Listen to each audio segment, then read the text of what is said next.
Welcome back to VHawks Podcast. Today, we're going to be talking about the best of the best from weeks 1 through 3. Tyler, we're crossing the Delaware. Yes, we are, because what DK is doing is exactly what George Washington is doing in the In the below picture pick. below. Show depicted picture. Someone needs to go back to history class, but In it's all in right. in, Just in continue playing 200 for the NFL. years, this is how people are going to remember George Washington. Most likely, yeah, sure. All right. Um, Matt, we can go in first. Just first glances at both of ours or whatever you want to start with. Well, funnily enough, we have Bucks and Packaneers. Bucks and Packers switch Oh, between 9 sorry. and 10. That was really funny. But yeah, we got them switched. So that's cool. You and me have both of the top three. We both have Bills at 2. I just have the Chiefs switch with the bite. For me, right now, with the Chiefs being the Super Bowl winners 2 straight times. Until someone shows me they are beatable, I have to keep Chiefs at number one. They haven't played well, but still, like they've beaten the Falcons, they've beaten the Bengals, they've beaten the Ravens. I don't know how Bengals up good those until this Bengals and week. Ravens wins look now, bro. Well, the Ravens just beat the Cowboys, so Their only wins against the Browns, man. Like you're treading on water here.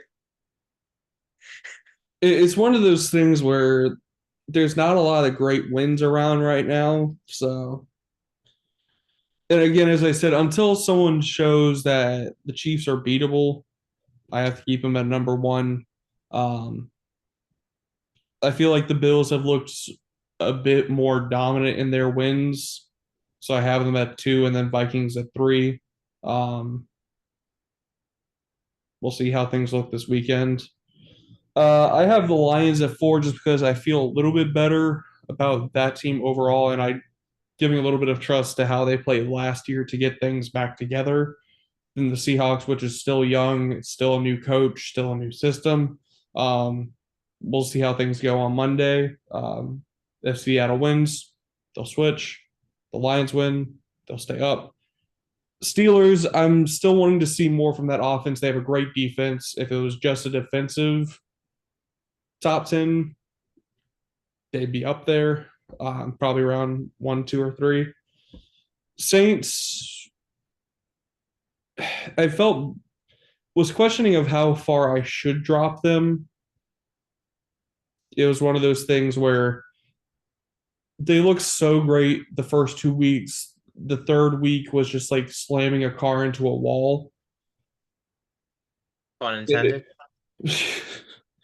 um, but yeah, pun was intended. But I still feel like they're going to be a contender in the NFC. So I feel like they should still be up there. Eagles, they gained a little bit back after that Falcons loss, but I still question a lot of their decision making. I feel like if the Saints and Eagles were to run it back right now, Saints would win. Um, but we'll see how things go from here. Bucks, I would have had them probably top 5 or so. I had to drop them like hell after that Broncos loss. Um, and then Packers, don't want to be too high on them right now with Malik Willis. They face the Titans and the Colts, which they've both been shaky.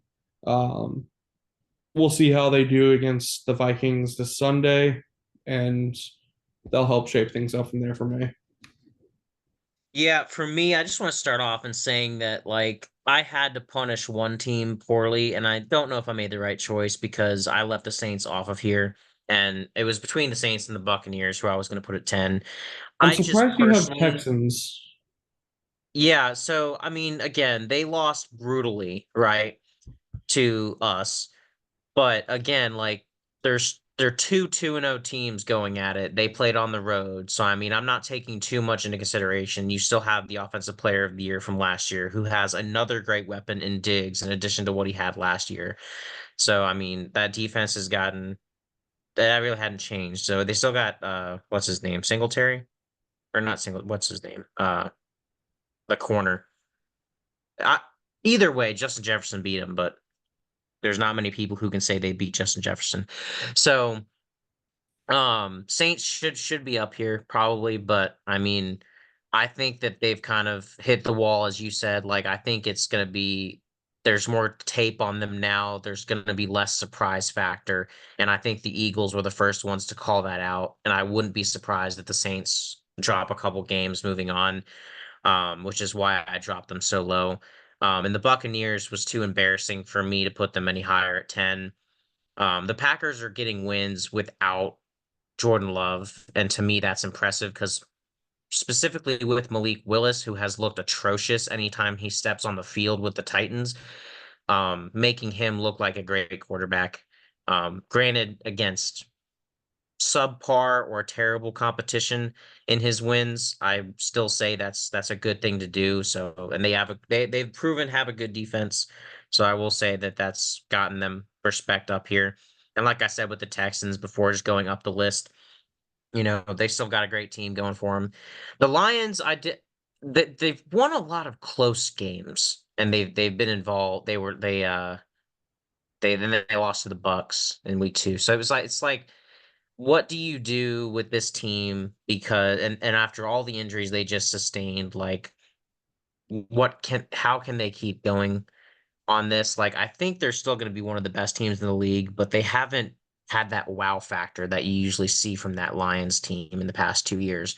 So I'm kind of waiting for that wow factor to appear before I bump them up. The Eagles, to me, again, from last video, they're a Saquon Barkley catch away from being undefeated. And so this bottom five was literally just how do I rank the teams that are not undefeated? Because, in my opinion, the top 5 teams for me have to be the undefeated teams because they have that record to stand on.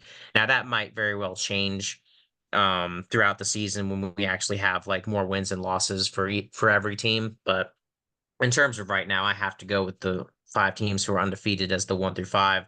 The Steelers, I mean, their defense is what carries them, and I just worry when they go up against top offenses who also happen to have a good defense or just a great defense in general. Can Justin Fields keep it up? I think that there needs to be more tests there, which is why I have them at 5. The Seahawks are undefeated. Their offense is humming, and their defense is also looking great, top in the statistics that the Vikings are not top in. So I mean, that's a great team. I think again the quality of competition needs to rise, and that'll be tested first and foremost on Monday. So I think that'll be a great mark for the Seahawks. The Chiefs without refs at 3 specifically, because another one of my honorable mentions would be if we're including partnerships, the Chiefs with refs are definitely 1 undisputed because with those 2 calls changed week 2 and week 3, Chiefs are 1 and 2. So because I mean the toe one doesn't count. That's the right call. Um, but I mean they're the Super Bowl defending champions, so they still deserve to be up here. But they haven't really won convincingly to me. And after seeing the Ravens and Bengals performances in their recent games, I haven't really. I have no reason to really be impressed with the Chiefs right now. And then you have the Vikings and the Bills who have just trampled their opponents for the most part. The Bills had a close game with the Cardinals, 1-score game, and we had a 1-score game with the 49ers. So other than that, we've blown out our opponents. So it was really just who do I put where, and with the Vikings leading the defensive categories in multiple areas and Sam Darnold leading the league in touchdown passes, I have to put them here while I still can, and I think it makes the most sense. Quality of competition of the Vikings has also been a bit better than the Bills. The Bills played the Miami Dolphins, the Jaguars, and the Cardinals, who have a combined win record of 2 right now. So considering that the Vikings played 2 undefeated teams week 2 and week 3. They have everybody else has a combined. Let's see, 1 from the Giants, 2 from the Texans, and 1 from the 49ers. So we have doubled the win record in our quality of opponent just from this year. But either way, we played two playoff teams from last year, and we've won pretty convincingly. So especially last week. So I feel like that's the right place to put them there, and I hope that I don't have to move them. But I feel like this wasn't. I was trying to convince myself, like, is this biased or should I move them? And I was like, well, no, there's valid reasons to put them up here. So, in terms of performance this year. So overall, I mean, I like your list too. I think it makes the most sense. And like I've said, for us, I do see the Vikings and the Seahawks as the best teams in the NFC right now, just because no one has said otherwise with our 3-0 record. So I definitely depicted that with my ranking. But I definitely wouldn't be angry with like the Lions or the Eagles or Saints or somebody, coming in and changing those rankings depending on what happens. So yeah, Only thing overall, I had to say about yours is surprising it's just the Texans because yeah, they were 2-0 coming into your game, but they looked really bad in that game. They did not look great in that Bears game. Had multiple chances to choke that game if their defense didn't barely hang on by a string by getting pressure on Caleb Williams a ton of times. And then looked a little shaky in that Colts game where we're still trying to reassess where the Colts are right now. So right now, I'd probably still have the Saints up there, even if it was Packers at 8, Bucks at 9, Saints at 10. So that's really the only thing I'd say I'd change on yours. Everything else, I yeah, I see mean, how you get to that. and it was like, like I said, the Saints were just that one team I have. It's more of like a prediction mixed with the ranking, just because I think they were called out in a way by the Eagles. Um, because I Where would you mean, have them at like 11 right now? yeah, pretty much 11 or 12. Because I mean, yeah, it's 11 because Commanders were my like honorable mention, but I kind of forgot about the Saints. Because the Commanders have been doing very well considering where they're supposed to be. Um, but no, the Saints would be my number 11 for sure. But I think it was more of just the fact of like, looking at I was like, I have a ton of NFC teams on here. So I'm like, am I forgetting anybody in the AFC? And then I'm like, well, okay, the Texans had to go up against Brian Flores' defense. That's the problem. So, I mean, no team this year has looked good against Brian Flores' defense, not just because we're undefeated, but because they have gotten flustered and turned the ball over many, many, many times against our defense. So, I mean, it's hard to move the ball on us and it's hard to not turn it over. So, I mean, playing a top ranked team again on the road too, like it's a tough atmosphere when our stadium isn't half 49ers fans. Um, we didn't really get that home field advantage in week 2 as much as you would like, but we definitely had it this week. So I didn't want to drop the Texans too far because going into week 3, they would probably have been like 3 or 4 for me. So to me, that was a good enough drop. But I see what you're saying, and I agree. I think you can make an interchangeable bottom 4. So, And honestly, but if the Commanders, this might be a spoiler for my prediction, but if the Commanders beat the Cardinals this week, then I'd say they're probably, if not 11, they're right in that top 10 because then they'd be looking pretty well. Right now, I'm not sure about the quality of opponents. They beat the Giants, which they've been sketchy.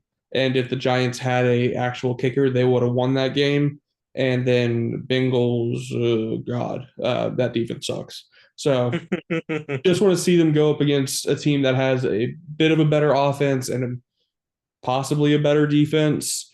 So we'll see how they do against the Cardinals this Sunday. But if they do win that game, I'd probably start saying Commanders, especially with how weak the NFC East is looking right now, could be a threat to win that division.